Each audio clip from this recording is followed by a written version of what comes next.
gente! Estão prontos para mais um vídeo do Grupo Crise? Então, antes, não esquece de dar aquela curtida aqui embaixo para dar uma estimulada pro grupo, para trazer muito mais coisas para vocês. Não esquece de nos seguir aqui, ativando o sininho no cantinho da tela para acompanhar o grupo e os novos vídeos que forem sendo lançados. E é claro, não esquece de compartilhar o nosso YouTube com seus amigos, conhecidos e quem mais adorar a comicidade. Então, vamos embora pro vídeo!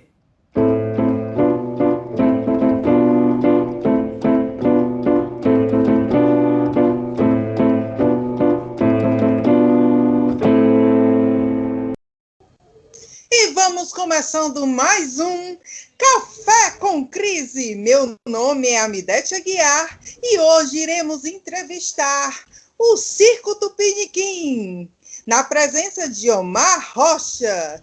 Circo Tupiniquim é uma companhia de teatro de marionetes que reside no Aquiraz, no Ceará. E quando falamos neles, não podemos nos esquecer de seu trabalho mais conhecido por todos os cearenses, Nas Garras da Patrulha. Seja bem-vindo, Omar. É um prazer estar aqui com vocês. Muito obrigado pelo convite. E vamos lá para esse café com Crise. Com a gente do Crise, né? Não em crise. Pois bem, o que, assim, uma curiosidade, acho que muito do nosso público, da onde é que surgiu o Circo Tupiniquim? Tá. O Circo Tupiniquim surge, eu venho do teatro amador, né? Eu participava do grupo Grita, Grupo Independente de Teatro Amador, que foi um grupo que teve uma trajetória longa na cidade de Fortaleza, no estado do Ceará e no Brasil. E por esse grupo, inclusive, passaram muitos atores aqui do Ceará, né? E, num certo momento, a gente vivia nesses anos, no início dos anos 80, era muito difícil se produzir arte, não é? Viver de arte, né? Era quase impossível alguém sobreviver de arte no Brasil, e no Ceará, então, era mais difícil ainda. E a gente, no Grita, num certo momento, fez uma avaliação que, para a gente melhorar a nossa qualidade artística, a gente tinha que se envolver cada vez com o fazer artístico, né? Então, assim, a gente não podia baixar por decreto que iríamos se profissionalizar, porque não havia condições, assim, de mercado para que você pudesse se profissionalizar. E nós, do Grita, tivemos essa decisão de procurar, cada pessoa procurar do seu modo, encontrar um caminho aí para sobreviver de arte. E o meu caminho que eu encontrei foi o teatro de bonecos. O teatro de bonecos surge na minha vida para subsidiar o teatro de ator que eu fazia, o teatro amador, para a gente poder ter gasolina para ir para o ensaio, para a gente poder ter dinheiro para pagar merenda, e subsidiar tudo isso, os ensaios, né? E daí surgiu o Circo Tupiniquim, que a gente começou a fazer alguns espetáculos, e isso foi tomando uma dimensão muito grande, né? Chegou um ponto que a gente não tinha mais nem tempo de fazer os espetáculos, né? do Grita.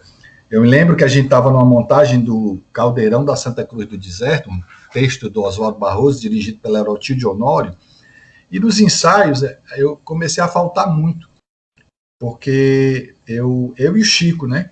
E o Chico fazia um papel mais principal, que era do Padre Cícero, e eu fazia um papel secundário na peça, e a gente começou a faltar muito, porque tinha uma demanda muito grande de espetáculos em aniversários, em escolas. E um dia a diretora chegou para a gente e perguntou: meus filhos, quando for na estreia, como é que nós vamos fazer se vocês tiverem espetáculo? A partir dali eu vi que eu tinha que tomar uma decisão na minha vida, que, né, eu tinha que priorizar alguma coisa. E como naquele momento o que me satisfazia, não só financeiramente, que começou com a proposta de buscar dinheiro para subsidiar o teatro, mas ele foi me envolvendo, eu fui me apaixonando pelos bonecos de uma tal forma que esses bonecos começaram a dominar a minha vida, né?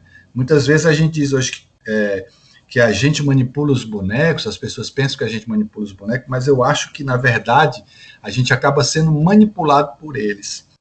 Hoje, na minha vida, tudo que eu tenho, eu devo a esses bonecos. Eles me levaram para conhecer o mundo, eles me levaram para tudo quanto foi lugar, e eles que decidem que dia que eu vou estar em lugar tal, o que é que eu vou fazer, o que é que eu vou apresentar, entendeu? Então eu passei, e isso não me incomodou. O ator, normalmente, ele tem um ego muito grande, né? Ele tem um narcisismo muito grande, o ator precisa estar na frente do público, da plateia, né? Já o bonequeiro, por um outro lado, ele fica por trás de uma empanada, na maioria das vezes. Claro que tem espetáculos que a gente não usa empanada, mas na maioria das vezes a gente fica atrás de uma empanada e o boneco é quem aparece, né? Então, mas a gente também tem um outro lado narcisista disso, que às vezes as pessoas não sabem, porque não vivem essa coisa do teatro de bonecos, é que no teatro de bonecos a gente confecciona os bonecos. Então, quando a gente confecciona o boneco, é como se a gente estivesse criando ali um filho. E quando a gente passa a dar vida a esses bonecos, há uma coisa aí, uma espécie de... Eu não sei, eu espero que não me interpretem mal, mas assim, um bonequeiro, ele geralmente, muitas vezes, ele se sente um semideus, porque ele é capaz de dar vida a um ser que é inanimado. Então, só Deus tem essa experiência de dar vida, doar a vida, da ânima, da alma, não é? E o bonequeiro, ele também tem essa experiência quando ele se doa para dar alma a um boneco, dar ânima a um ser inanimado. Então, eu me apaixonei por isso, né? E daí surgiu o Circo Tupiniquim, dessa história. A gente, na época, foi fazer um espetáculo com o grupo Folguedo, que era o Augusto Oliveira, né? Grande Augusto Bonequeiro, né? E eu fui fazer uma substituição, porque nas últimas semanas deles estrear A Paixão de Cristo, era um espetáculo grande, com um elenco grande, e ele ia para um festival em Curitiba, um festival internacional, um elenco de 15 pessoas, e um dos atores teve um problema familiar e não pôde viajar. Então o Augusto precisava de alguém que já conhecesse o boneco, e me convidou para fazer esse espetáculo. Eu fui fazer, foi um aprendizado muito grande. Lá nesse festival eu aprendi muitas coisas, principalmente de produção, né? Porque antes a gente não entendia como é que se fazia essa produção para que o grupo tivesse uma vida mais longa. A gente sempre repartia tudo por igual. E lá eu em contato com grupos da América Latina toda, da Europa, dos Estados Unidos, fui vendo esse contato com os produtores e aprendi muita coisa. Quando eu voltei, lá também, eu fiz uma grande amizade com o Álvaro Apocalipse, que era o diretor do Giramundo, um dos maiores grupos de teatro de bonecos até hoje no Brasil. E fiz uma oficina, passei 15 dias com o Álvaro lá no Teatro Guaíra, onde aprendi muita coisa com ele, além de uma grande amizade que restou dessa oficina. Quando eu voltei para cá, pronto, não tinha outra coisa para fazer, a não ser criar um grupo de teatro e ser bonequeiro. E aí eu criei o Circo Tupiniquim e até hoje eu estou botando boneco. De uma forma excelente, porque eu acho que não apenas o Ceará conhece o Circo Tupiniquim, mas o mundo. Às vezes, assim, o pessoal, quando chega, a gente que é do Ceará, vai para algum festival aqui no Brasil, o pessoal chega assim, tu conhece Nas Garras da Patrulha? O pessoal, já tô chegando aqui na próxima pergunta. Como é que surgiu Nas Garras da Patrulha para o Circo Tupiniquim? Bom, tá. Outra história grande, mas vamos resumir aqui, né? Você vê, aí a televisão, ela é uma coisa interessante, né? Ela trabalha com um público de milhares de pessoas, né? Milhares e milhões de pessoas que ali assistem ao mesmo tempo, em vários lugares, né? Diferente do teatro, que o teatro é uma coisa extremamente, primeiro, efêmera, né? Só acontece ali naquela hora, naquele local, para aquele número reduzido de pessoas. Quer dizer, o que é uma grande plateia de teatro? Hoje, a gente até já fez muito espetáculo para 5 mil pessoas, para 3 mil pessoas em praças, em ginásios, né? Mas não é o normal do teatro. O normal do teatro é uma sala pequena e você fazer espetáculo ali para um público de 50, 100, 200, 300, 400 pessoas, né? Mas a televisão, ela te alarga esse horizonte. A TV Diário ela era TV Capital, ia passar a ser TV Diário, ia ser exibida na América Latina inteira por um satélite. E ela precisava ter uma programação. E aqui no Ceará, o Grupo Edson Queiroz, que era quem era o dono da TV Diário, também era o grupo que reproduzia a Globo aqui, né? A TV Verdes Mares, né? Reproduzia a Globo. Mas no Ceará nós só tínhamos experiência de televisão de reproduzir. Nós não tínhamos experiência de fazer TV. Fazer artístico, que eu estou me referindo. O que é que a TV Verdes Mares fazia? Produzia localmente, só mesmo um jornal local, que passava ao meio-dia e à noite. O resto tudo era a programação da Globo, que era vinda para cá e só era repassada. Não existia conteúdo local, né? E quando a gente criou... Aí depois criou uma lei que era preciso ter alguma percentagem de produção local, né? E quando se criou a TV Diário, ninguém tinha essa experiência de fazer essa TV local. E tem um senhor que a TV deve muito a ele, chamado Dr. Mansueto Barbosa, que era um cara que entendia muito de televisão, muito mesmo. Ele teve uma ideia de louco, que na cabeça de ninguém essa ideia ia vingar, achar que poderia dar certo. Como não se tinha programação, ele resolveu fazer o seguinte: pegar os programas que ele tinha na Rádio Verdes Mares, de extrema audiência, e transferi-los para a TV.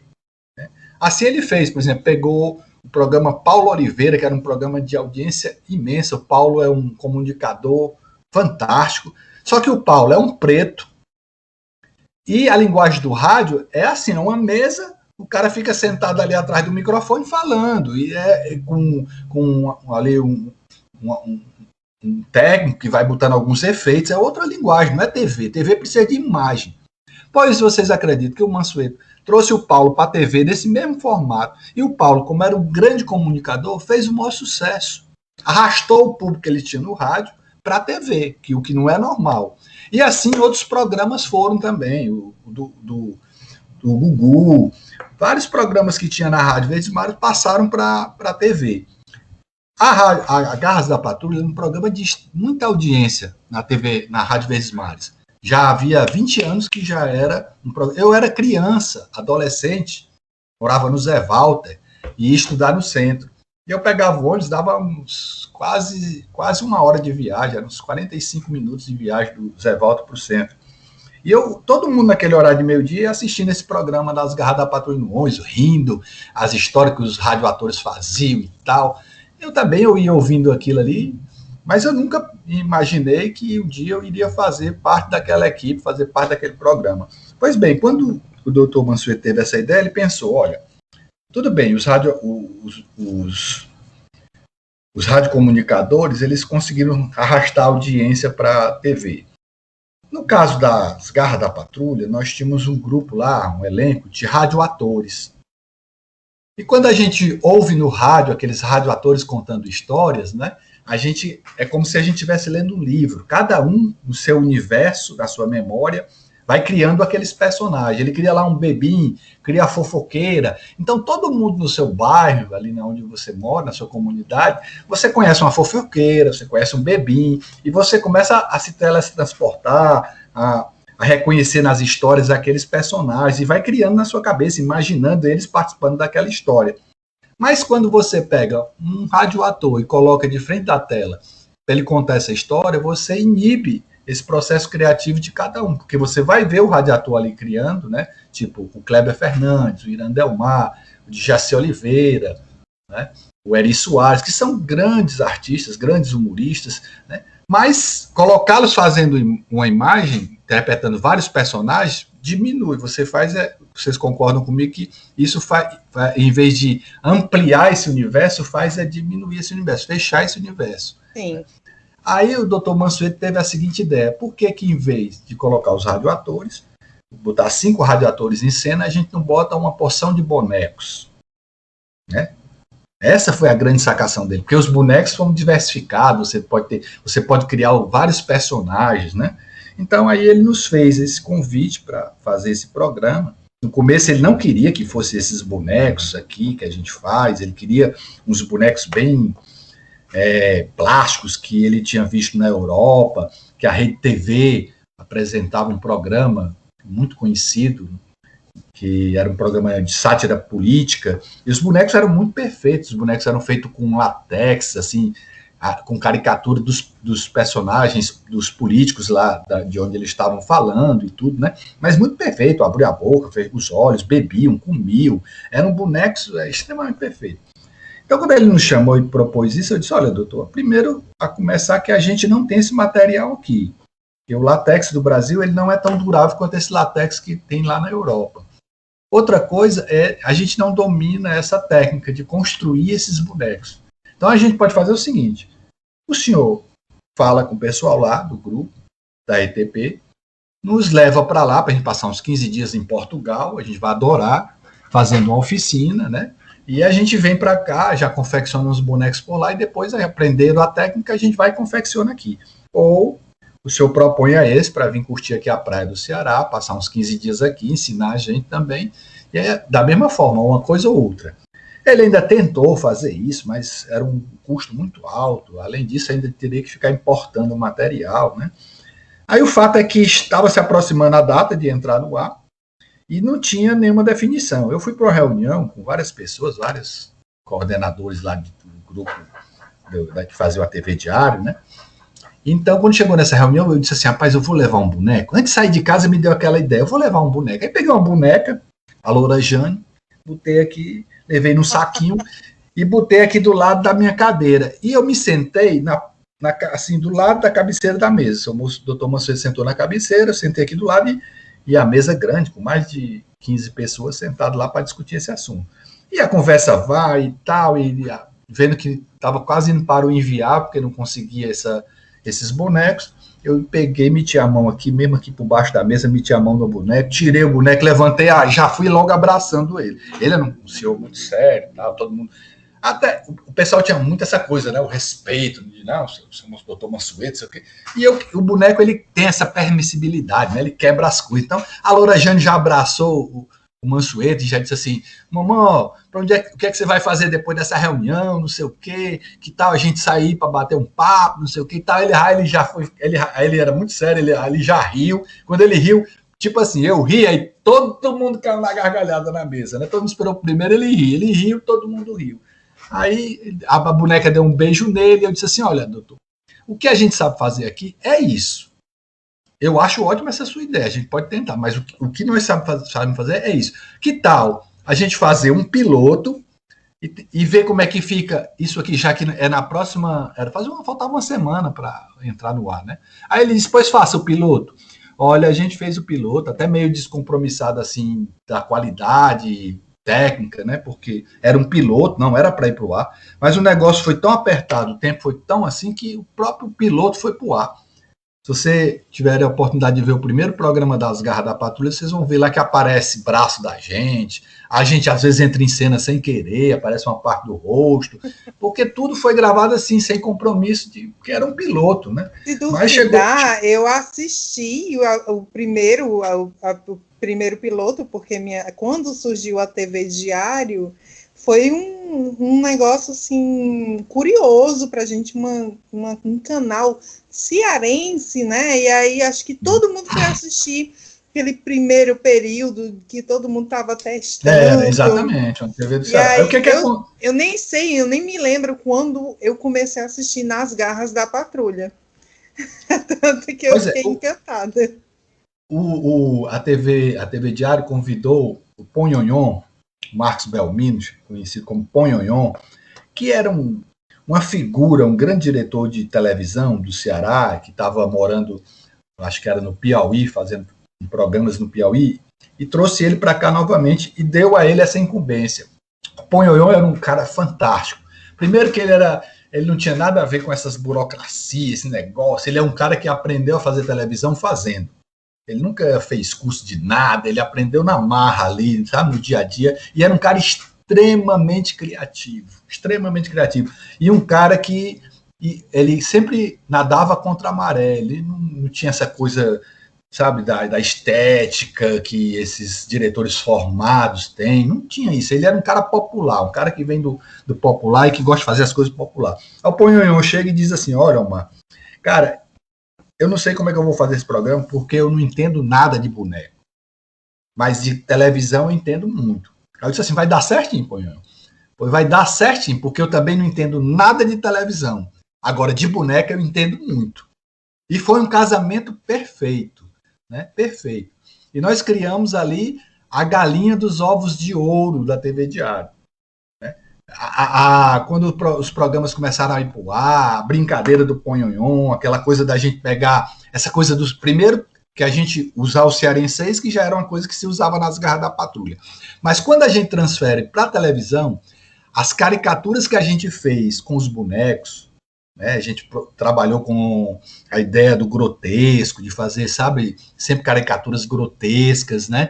E exatamente para não definir que era a cara de ninguém, mas era impressionante como as pessoas sempre diziam, olha, fulano é a cara de ciclano, não sei o que, sempre o cara tinha uma pessoa para padrinhar com aquele boneco, né? E a gente, ao fazer isso, o Ponhão com as brincadeiras dele, por exemplo, você pegar um carrinho de plástico, uma ambulância, aí bota, aí faz uma rua em cima de uma mesa, sabe? Todo mundo que está assistindo sabe que aquilo é um carro de plástico, tá ali, mas pela dimensão que a gente dá na câmera, né, o boneco ficava ali interagindo com aquele carro de plástico, mas isso era gozadíssimo, porque as pessoas, a história contava. Então, no hospital, não sei quando era hospital, a gente pegava uns pedaços de soro, umas coisas que a gente tinha, tudo improvisado no estudo, entendeu? Tudo improvisado. O pessoal do Rio, do Sul, quando vinha para cá, por exemplo, o Massi Franco veio aqui, assistiu uma tarde de gravação da gente, o Midiaco veio também, assistiu, aí eles ficavam impressionados, diziam assim, rapaz, como é que vocês fazem isso?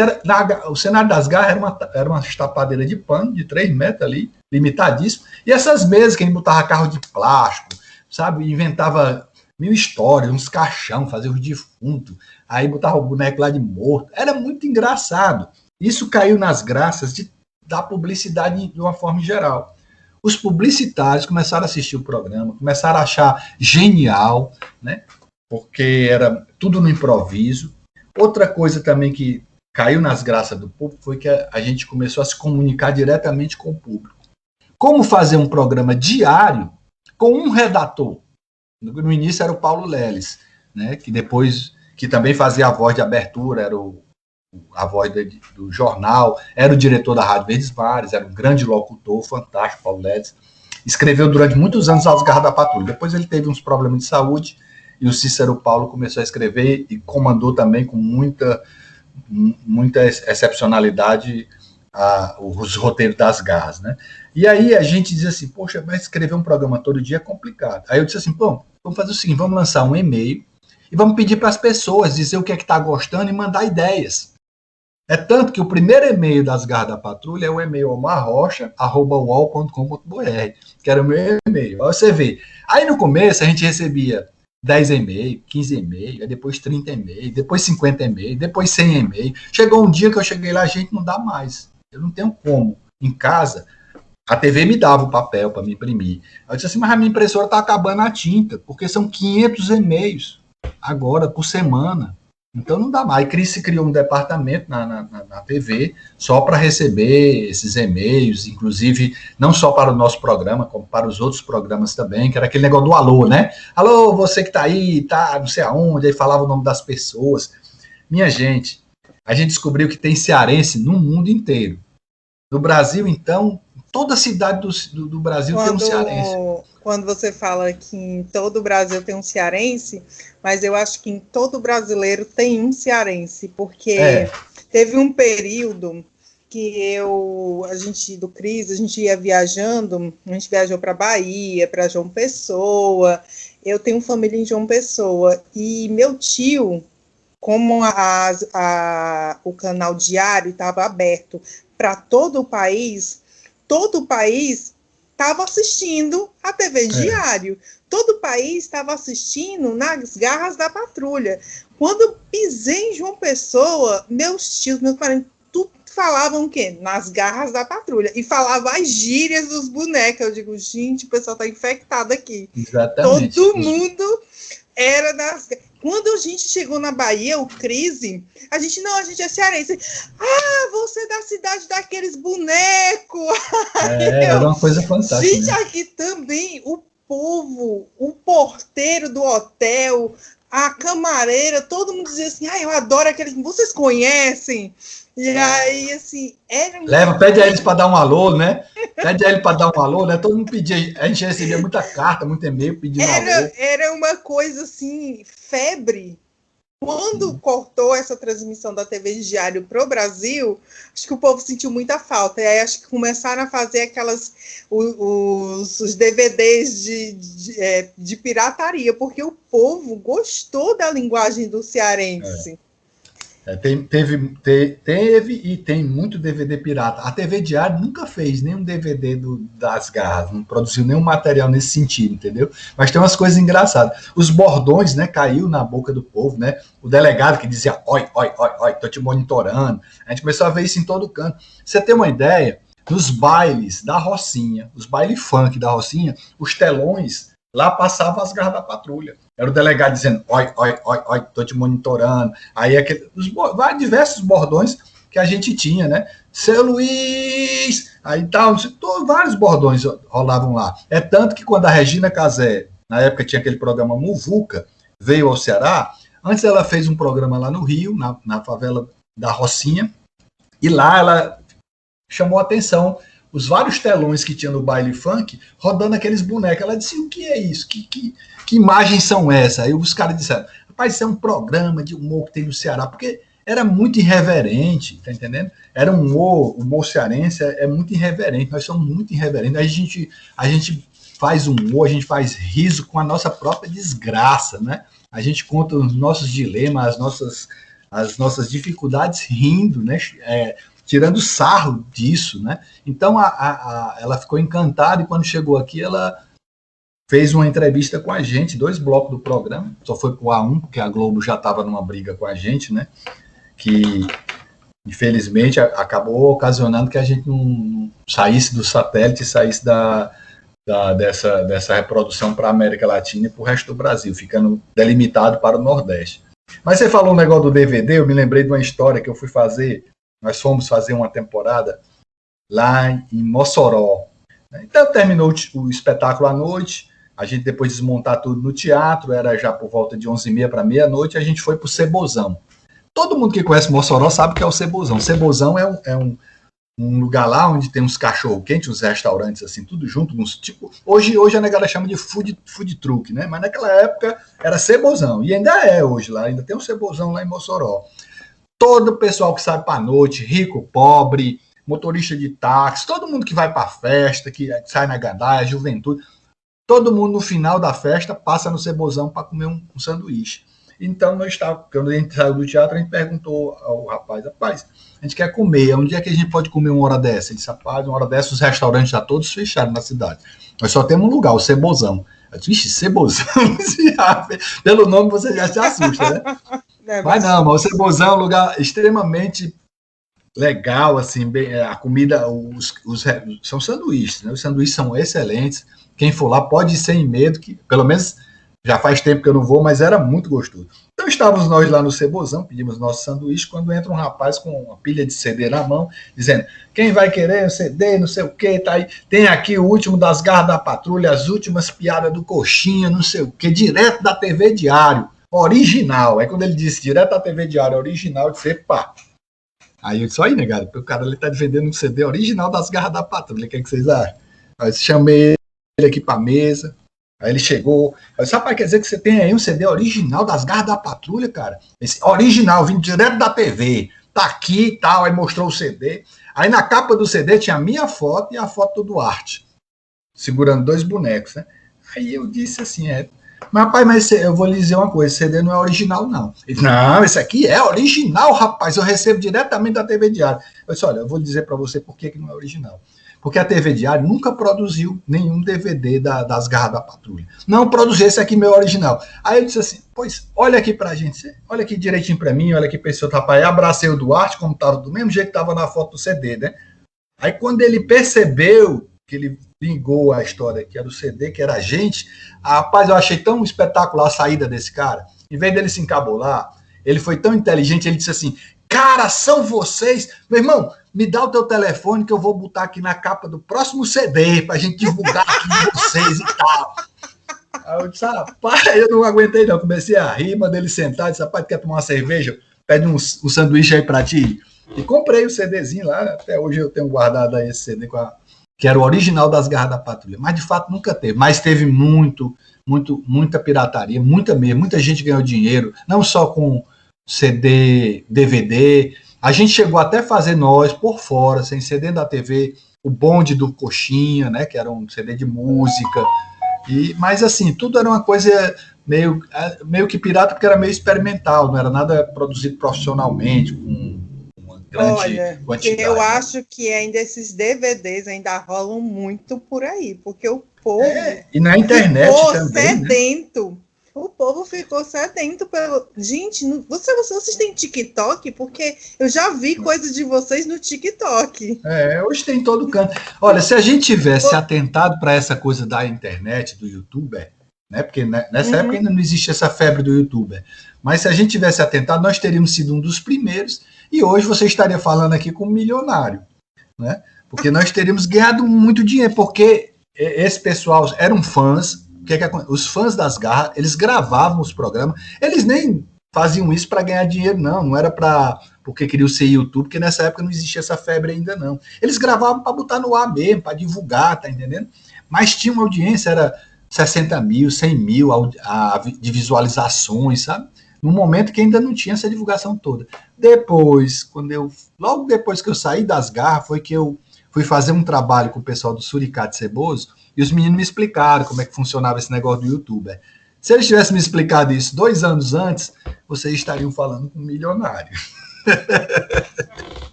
Mas não quer dizer que você não seja conhecido em todo canto nesse Brasil. Eu acho gente ficou muito conhecido. A reverberação do tipo de comédia de vocês no Brasil. Porque para afetar o pessoal lá do Sul, foi uma coisa assim, eu digo assim, gente, é a mina de ouro do Ceará. Não, você sabe por que a Globo nos cortou do satélite? Sabe qual foi o problema? Foi porque ao começar a ter essa audiência no Sul, a TV Diário abriu um escritório em São Paulo. Porque em São Paulo nós tínhamos 6 milhões de nordestinos. E estavam havendo várias prospecção de propagandas, né, de empresas paulistas ali do Sul, que tinham um nicho, eles trabalhavam já com material para um nicho de nordestino, desse público que assistia esse tipo de programa. Quando a Rede Globo percebeu isso, ela disse assim, opa, estamos criando uma cobra para morder a gente. E aí foi a segunda oportunidade que eu perdi de ser milionário, porque nessa época nós fazíamos muito comercial, certo? Aqui para empresas locais e tudo, né? Então veja bem, quem faz um comercial no Ceará, ele quer que esse comercial seja exibido na TV Verdes Mares, porque é a maior rede de comunicação do estado, né? Então não tem sentido você fazer um comercial, gastar dinheiro para produzir um comercial e só apresentá-lo na TV Diário, que principalmente depois que ela ficou só local, né? Não teria sentido. Então a TV Globo ela proibiu de que houvesse se a gente participasse de qualquer um dos bonecos aparecesse na Rádio Verdes, na TV Verdes Mares, porque nós éramos muito emblemáticos dessa cara da TV Diário, entendeu? Aí foi proibido. Em vez deles levarem a gente para lá e expandir esse humor para o resto do Brasil, não. Como eles bateram com a gente assim nesse sentido de disputa de mercado, aí nós levamos a pior, claro. Foi Golias contra o Davi, só que o Davi aqui estava tão magrinho, tão fraquinho, que não aguentou nem rodar a funda para jogar nele. Uma curiosidade. Quem é que faz os bonecos? Vocês promovem oficinas para ensinar o povo a construir esse boneco? E como é que é o esquema de manipulação de vocês? Não, nesse programa específico, nas Garras da Patrulha, o Circo Tupiniquim, ele ficou responsável pela parte da imagem, né? Então, ficou a nosso cargo a confecção dos bonecos e a manipulação desses bonecos. E, como eu te disse, a grande sacação foi essa eu fiz essa pesquisa sobre o grotesco e a gente pensou, poxa, cada dia tem centenas de histórias diferentes, então nós não temos uma velocidade de produzir tantos bonecos assim. Então, o que é que nós precisamos? Nós precisamos de um elenco. Então, a gente criou um elenco de bonecos. E esse elenco era como se cada boneco fosse um ator. Para você ter uma ideia, muita gente não sabe disso. O Coxinha, que é um dos bonecos que foi mais sucesso, né? O Coxinha é o mesmo Tizio, é o mesmo Tatá. A gente só mudava umas coisas. Por exemplo, no Tizio a gente botou aquele boné do Corinthians, que eu sou corintiano, botou aquela touquinha do Corinthians, botou uns colar, botou um óculos escuro e tal. Né? Já no Coxinha era aquele bigodão, né? Mudava a cor do bigode e tal. Então, os bonecos eles se transformavam, a gente maquiava ele, mas era como se, assim, como se fosse um ator que chega lá para gravar e diz assim, agora você vai fazer o Coxinha. Então ele se transformava ali no Coxinha, interpretava as cenas do Coxinha. Daqui a pouco ele ia fazer o Tatá e o Teté, né? Aí então ele se transformava lá e ia fazer o Tatá, tá entendendo? E assim, vários bonecos a gente tinha, e a gente tinha um hall de material, de perucas, de sobrancelhas, de bigodes, de adereços, né? De roupas que a gente trocava e vestia nos bonecos. Então, às vezes, o mesmo boneco desse que era fazer um papel principal, ele fazia um padre que não tinha nenhum nome e tal. E a gente também não sabia quando o sucesso ia vir. A gente não sabia, a gente já jogava as histórias, mas aí não sabia se aquilo ia dar certo. E às vezes dava certo, às vezes não dava. Às vezes caía na graça do povo. Como é que a gente sabia que caía na graça? Quando as pessoas começavam a pedir para reexibir aquele programa. Ou então para ter novas histórias com aquele personagem.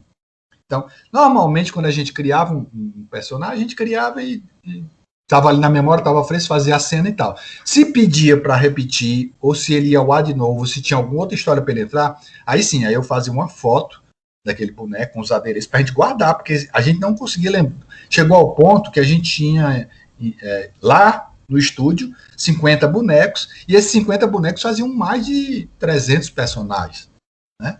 Que eram vários personagens que surgiam cada dia na história. Então, desses 300 personagens, desses 50 bonecos, vamos dizer que 10 a 15 fizeram um sucesso grande, que se tornaram personagens do programa, né? Como o Coxinha, como o Tatá e o Teté, como a Gilda, né, como as fofoqueiras, né, a Beiçuda e a Lorejane, tá entendendo? Quando eles foram fazendo isso, eles começaram a ganhar quadros fixos, né, como o Tizio, né, aí foram o Piolho, aí esses personagens eles ficaram ali, a gente guardou aquela imagem sempre caracterizada, mas eles faziam em outras cenas outros personagens, né? Essa foi a grande sacação das garras, sabe?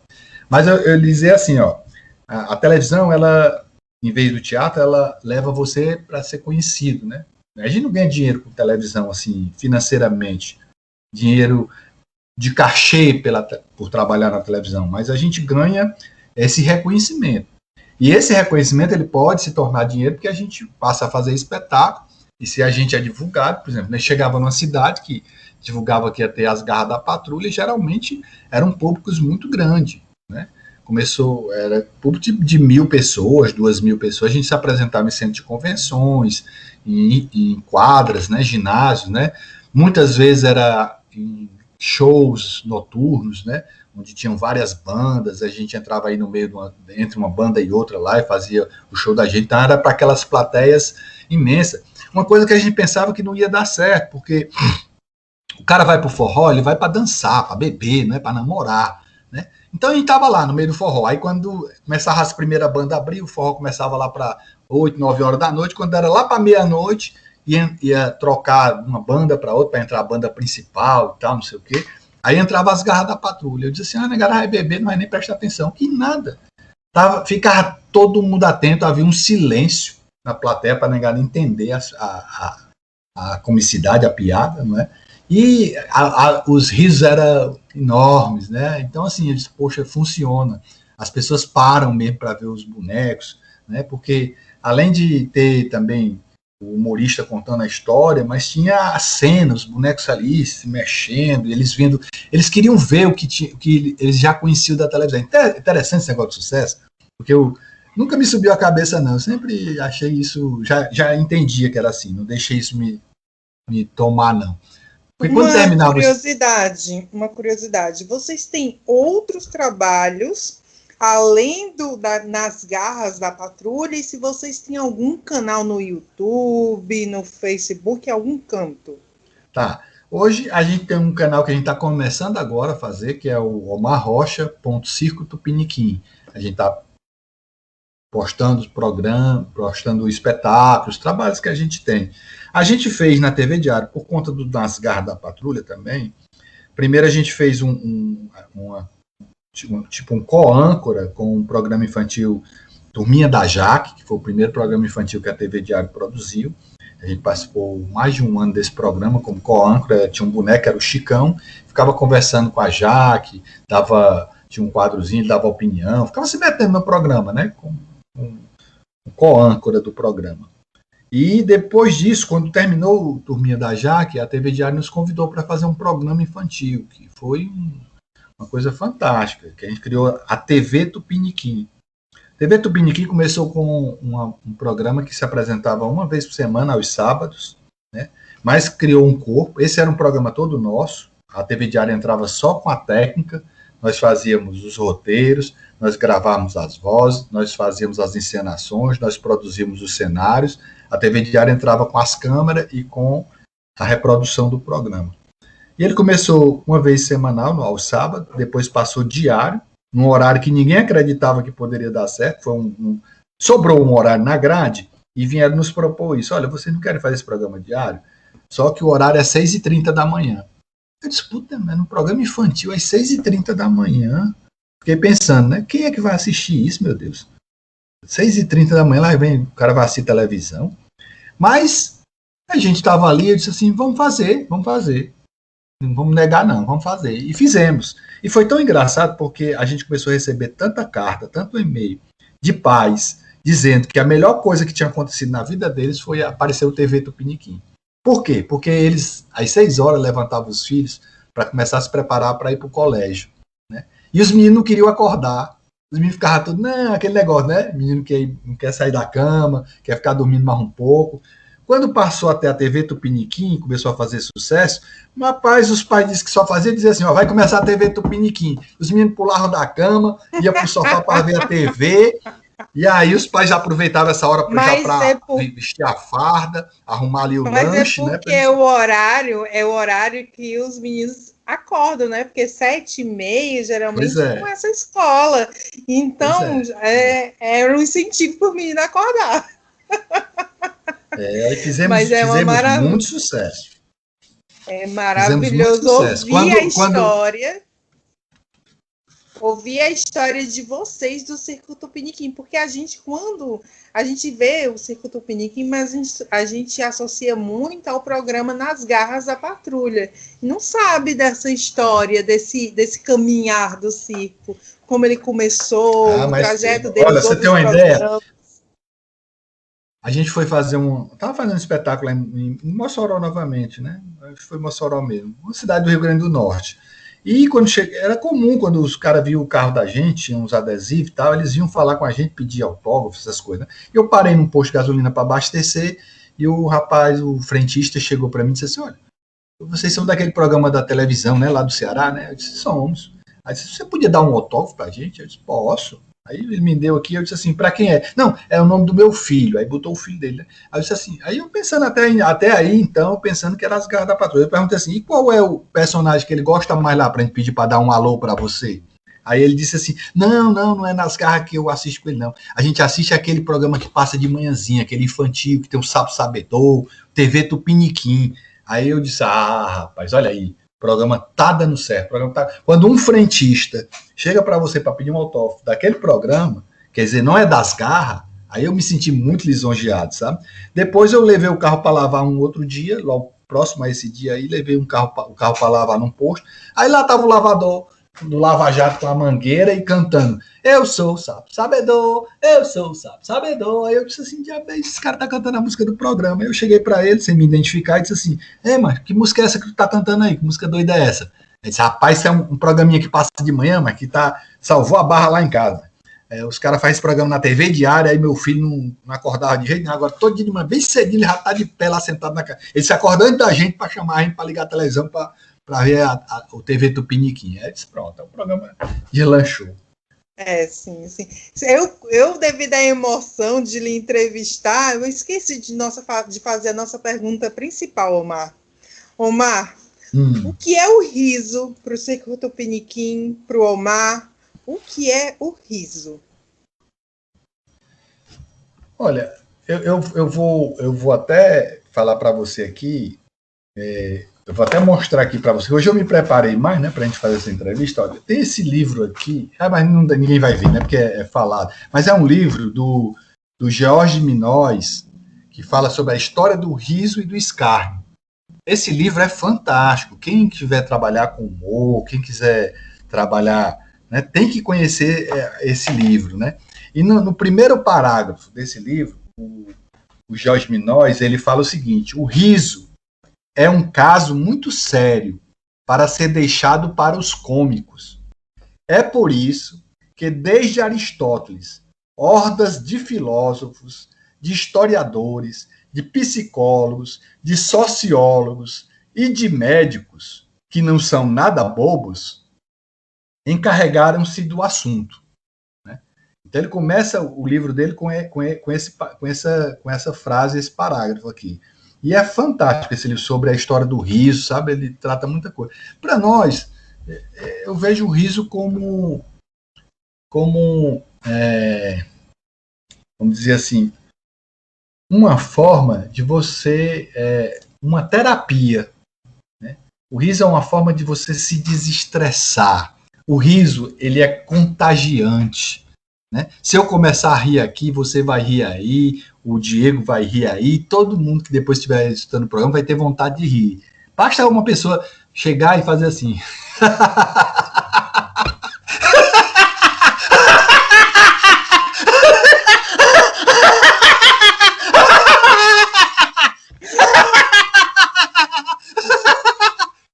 Só ao fazer isso, já para qualquer pessoa, até uma pessoa que está triste, a memória muscular da pessoa já traz a face para abrir um sorriso. Então, para mim, o riso é a forma mais animada de se estar com Deus. Essa é a minha definição de riso. Toda vez que alguém responde essa pergunta, é incrível como sai diferente. Já é o segundo ano que fazemos o Café com Crise, que a gente faz o Café com Crise todo o segundo semestre dos anos que virão. E aí, todo ano, cada pessoa, a gente recebe uma resposta diferente. O riso é multifacetado. O riso, ele se apresenta divino, como a face de Deus. Mas você não vai escapar do nosso melhor momento, que é o momento Piada Besta! Este momento Piada Besta é o sensacional do nosso programa. Por quê?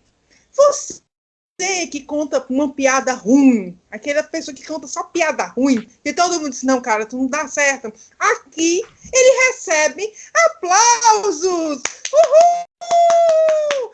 Mas para aquele que acha que conta boa piada e realmente conta uma boa piada e que todo mundo, quer ouvir a piada dele, aqui ele recebe faias.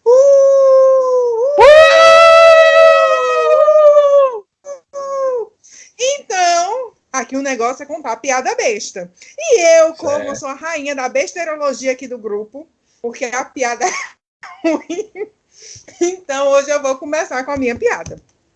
Um doido que morava num sanatório recebeu uma carta.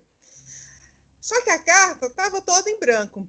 A enfermeira achou estranho e perguntou, de quem era? Do meu irmão. E como é que tu sabe? É porque a gente não anda se falando.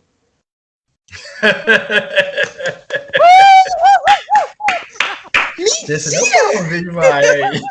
A piada é boa. É ruim. É besta. É besta. Eu tenho uma piada bestinha também, ó. Por exemplo, um padre estava na floresta, né, no meio do mato, e encontrou com uma onça. Aí ele, ao ver a onça, ele se ajoelhou imediatamente e rezou a Deus e pediu: meu Senhor, meu Deus, fazei com que esta onça tenha princípios cristãos.